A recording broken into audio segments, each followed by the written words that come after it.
Good morning. Sorry. Wala akong inspirational messages yesterday kasi I didn't go to work. Lahat ng materials ko, Bibles ko nasa office. Pero pag nagpupunta ako sa church, sinusulat ko lahat ng mga Bible verses, saka ko i-research sa Bible ko and then study it myself. So anyway, hindi rin ako pumasok, tinamad ako. Instead, nag-meet kami nila Mylan, nag-lunch, tapos namili kami sa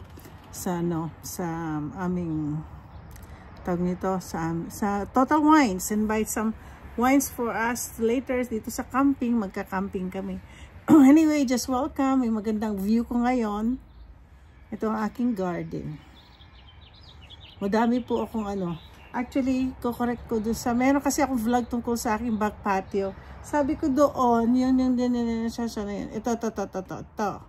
Sabi ko, camellia, hindi azalea pala yan.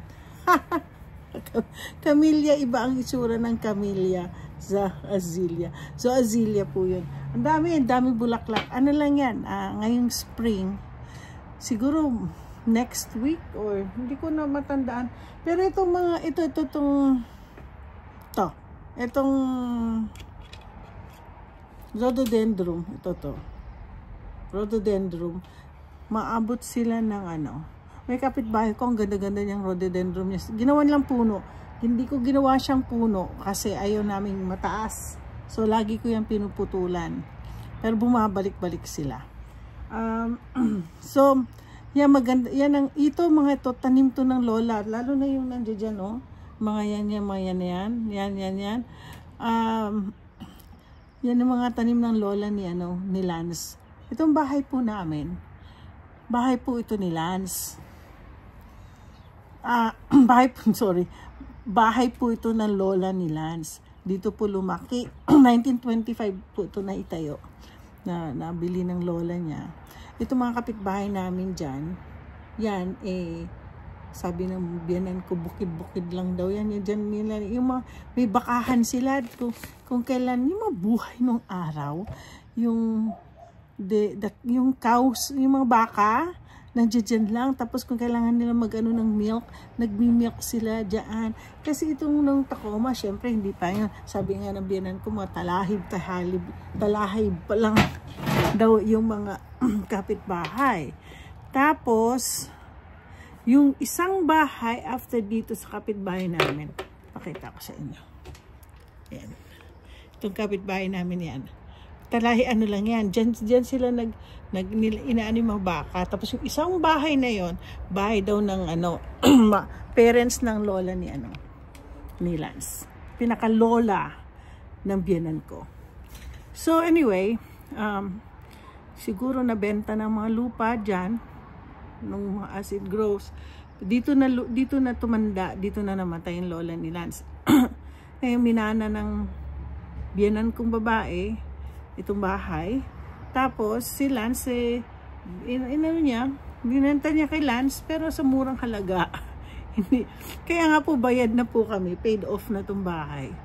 Yung binabayaran lang namin yung equity, pero kumuha lang kami ng konti, pero as much possible ayaw namin umutang. Mahirap pong umutang, lalo na pag tumanda ka na. Kasi ang buhay ng mga biyanan ko, simpleng buhay lang sila. Yung lalaki, yung biyanan ko lalaki, siya, machine operator. Pero malaki rin ang kinikita ng machine operators. Kasi malaki din naman yung kanyang social security na tinatanggal sa kanya. Yun ang ngayon ginagamit ng biyanan kong babae. Tapos yung biyanan kong babae, siya, nursing aid. So, lahat ng pero doon sila nagstay sa may Eatonville. Actually, yung una sa LB, tapos sa Eatonville, doon talaga yung pinakamaraming kamag-anak. Ang biyanan ko lalaki. So, yan, yung kasing Eatonville, ang nag-discover ng Eatonville, yung great-grand-uncle ng mga pinsan ng asawa ko. Sa side yun kasi sa side ng mga Van Eaton, dami. Kasi double-double cousin kasi ito eh. Kaya pag 4th of July, Siguro ma-vlog ko yun. Kaya buti nga ngayon, mayroong mga half Filipino na asawa yung mga kamag-anak ni Lance. It's a small town. It's a small place. Nandun sila, halos sila magkaano. Tapos, yung itong lola ni Lance na ano, yung may-ari nitong bahay na to. Isa po siyang butcher. She had 5 butcher shop. Nung araw, dito sa Tacoma kasi, ang sabi nila, ang Tacoma daw, dito daw ang training ng mga boxers. So, si Lola ni Lance ang nagsusupply ng mga steak, pinapakain sa mga boxer. I don't know, mas malakas daw ang pag maraming protein. So anyway, dito sa Tacoma yan.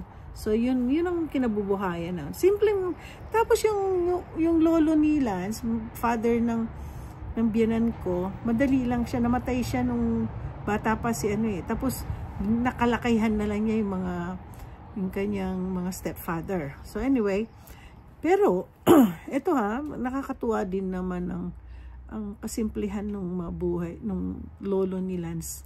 Yung lolo ni Lance, yung tunay niyang lolo, yung biological father ng biyanan kong babae, isa lang po siyang the one who takes care ng mga graveyard, yung mga grave, yung sa sementeryo, okay?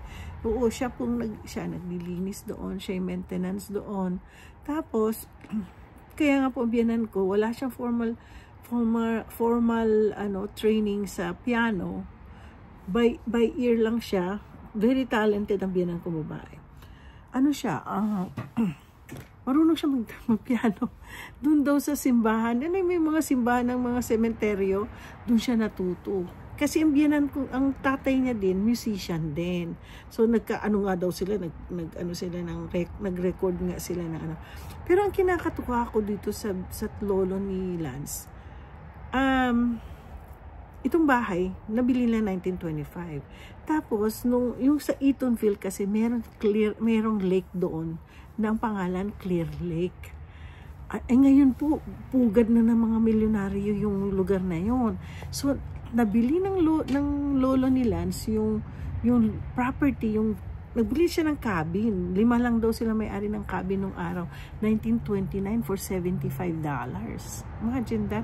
Tapos naging naging puntahan na yan pag summer. Diyan naliligo yung mga bata, yung mga biyanan ko, tapos mga anak ng biyanan, mga pinsan. Ang dami kasi dami lang. Actually, ang kapatid ng biyanan kong babae is, meron pa siyang 2 o 3. Basta, tas 5 yata sila o 4. O 3 babae pala at 1 lalaki. And anyway, katuwa ako kasi napakasimpleng buhay. Tapos nung lumaki ang asawa ko, na bili naman ng biyanan kong babae, yung Clear Lake. So doon lumaki, doon nakatira si Lance. So hanggang sa na-meet ko si Lance, nagstay ako doon by the lake. Ang ganda. Akala mong yaman-yaman makikita mo lang na napakasimpleng lang tao pero nakatira sila sa lake.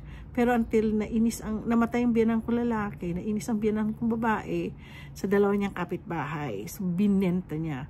Binenta lang niya ng $560,000. Tapos ngayon, on sale ang bahay na yon, 1.2 million. Imagine.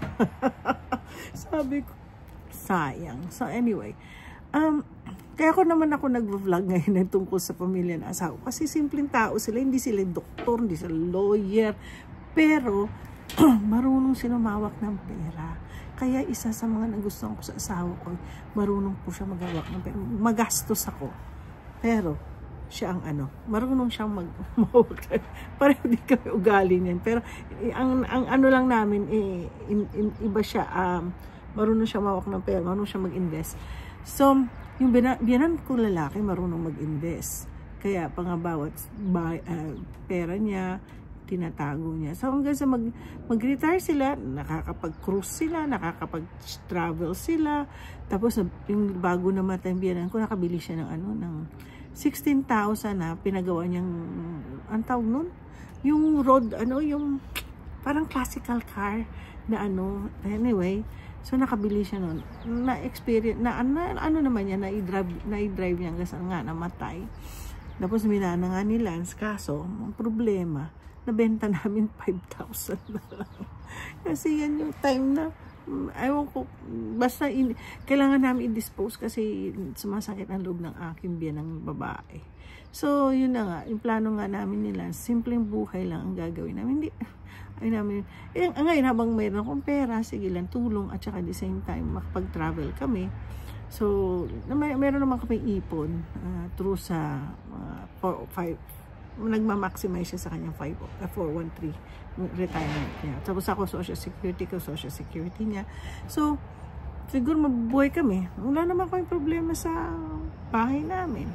Kotse namin, bayad lahat po yan. Kaya siguro gastos na lang namin, pagkain namin, tsaka mga property tax, at saka ano pa ba.